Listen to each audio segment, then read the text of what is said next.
Hello बच्चों, in this video we will discuss about biochemical characteristics of the transforming principle. Griffith के experiment में आपने क्या देखा था कि एस स्ट्रेन क्या कर रही थी कि आर वाले को कुछ तो चेंज सेंड कर रही थी जिसकी वजह से वो जो रैट था वो क्या हो जा रहा था, डेड हो जा रहा था। तो अब क्या हुआ कि वो तो ग्रिफिथ ने किया था, उसके बाद उन्होंने बायोकेमिकल नेचर नहीं बताया था जेनेटिक मटेरियल का कि आखिर बायोकेमिकल नेचर था क्या। तो 3 साइंटिस्ट आए, Oswald Avery, Colin MacLeod and Maclyn McCarty in 1933 to 44। सोचिए कितना टाइम लग गया उसका बायोकेमिकल नेचर सर्च करने में। इतनी मेहनत लगती है और आप लोग को लगता है कि नहीं बड़ी आसानी से कोई भी रिसर्च हो जाता है।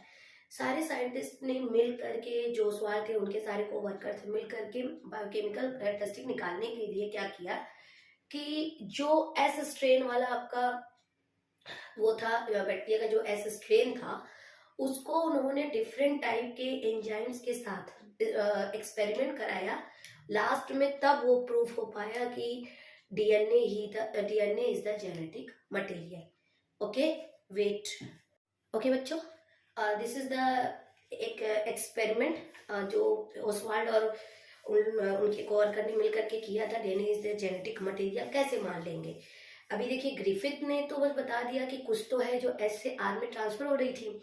अब इन्होंने क्या किया कि एस सेल का, हीट किल्ड सेल का, बैक्टीरिया का एस स्ट्रेन एस सेल लिया, उसका एक्सट्रैक्ट लिया, उससे उन्होंने लिपिड और कार्बोहाइड्रेट को रिमूव कर दिया। उसके बाद उसमें क्या बच गया, प्रोटीन, आरएनए और डीएनए। अब सेकेंड स्टेप उन्होंने क्या किया कि 3 अलग अलग टेस्ट ट्यूब में उस एक्सट्रैक्ट को लिया, डिवाइड कर दिया।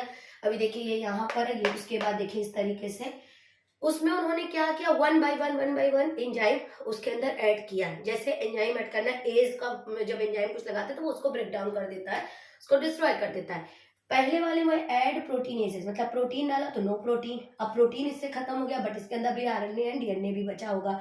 फिर उसके बाद उन्होंने क्या किया, इसमें आरएनए ऐड कर दिया, आरएनए डिस्ट्रॉय, आरएनए नहीं आरएनएस, यहाँ पर आरएनएस एंजाइम ऐड किया और वहां पर डीएनएस एंजाइम ऐड किया। बात समझ में आ रही है। अब देखिए, अब वो जब एंजाइम ऐड करते हैं तो इसमें आरएनए नहीं है, इसमें डीएनए नहीं है।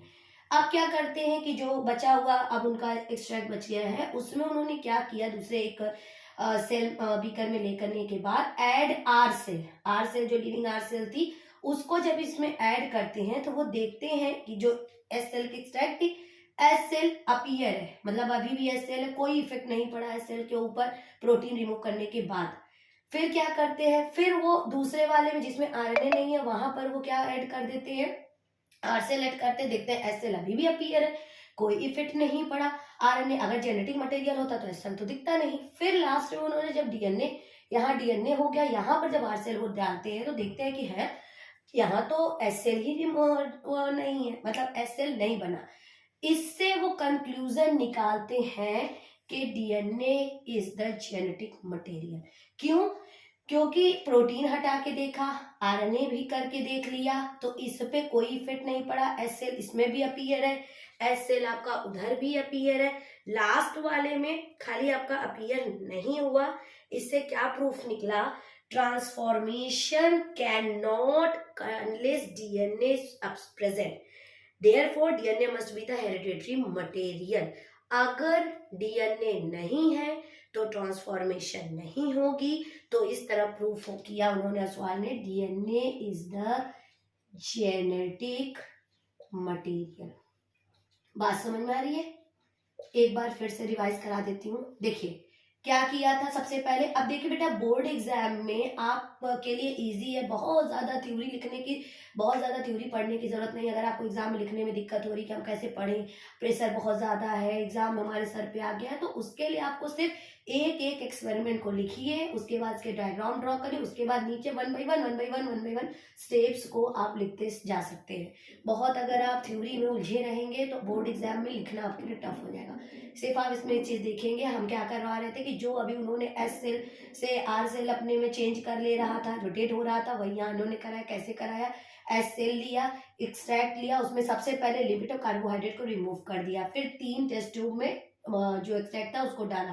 पहले में प्रोटीनेजेज एंजाइम डाला तो प्रोटीन आपका डिस्ट्रॉय हुआ, मतलब ब्रेक हो गया।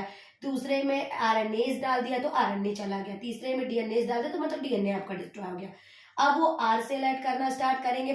पहले में आर सेल डालते हैं तो प्रोटीन हटाया उन्होंने, पर एस सेल पे कोई इफेक्ट नहीं पड़ा, एस सेल अभी भी दिख रही है। दूसरे में आर सेल डालते हैं तो यहाँ तो आरएनए इन्होंने रिमूव किया ना, अभी भी एस सेल अपीयर है, कोई इफेक्ट नहीं पड़ा। But in the last stage में, थर्ड वाले में जब उन्होंने आर सेल ऐड किया तो देखते हैं कि एस सेल तो है ही नहीं है, बिकॉज डीएनए यहाँ नहीं है। तो इस तरह उसने प्रूव किया DNA is the genetic material.